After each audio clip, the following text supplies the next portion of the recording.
यसलाई नि यसलाई अब ठ्याक्कै कति महिना हुँदा निकाल्नुहुन्छ अरे यो 6 महिना 6 महिना चाहिँ अनिवार्य हुनु पर्यो 6 महिना 6 महिना भन्दा पछाडि पाल्नुहुन्न त्यतिमा चाहिँ गइसक्नु पर्यो 6 महिनामा निकाल्दाखेरि लगभग यो कति किलो जतिको भएको छ कतिसम्मको बनाउनु भएको छ यहाँ त भन्छ मान्छेले अब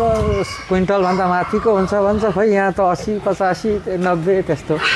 त्यसै मात्रै भएको छ त्योभन्दा माथि भएन छैन अलि धेरै भएर पनि होला कि त्यसो हो कि बा अब हामीले नजानेर हो कि हुनु त अब त्यस्तो विज्ञ छौँ न हामी हजुर मैले चाहिँ अब यसरी उ गरेका छौँ होइन र त्यस्तै मात्रै हुँदैछ अहिले 6 महिनामा 80 85 90 हजुर त्यही हुन्छ त्यसै हुँदैछ है यहाँ कति कति दिनमा चाहिँ मासुको निस्किन्छ मासुको अहिले गइराखेको छ अहिले गइरहेको छ गइराखेको छ अलिअलि जाँदैछ 1-2 गाडी हप्तामा यसो 1 गाडी त्यस्तै जान्छ त्यसरी निकाल्दै हुनुहुन्छ है ए यो जस्तो यिनीहरूलाई नि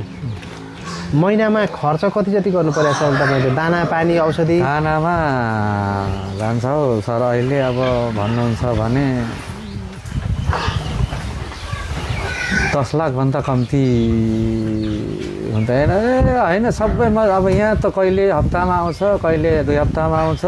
हजुर त्यो एक्ज्याक्टली सबै जोडेको छैन तर अब अनुमानित महिनामा 17-18 लाखभन्दा बढीको आउँछ साह्रो दाना अनि यिनीहरूलाई औषधि के गर्नु औषधि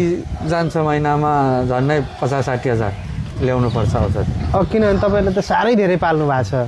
होइन 600-700 भने त निकै हो नि त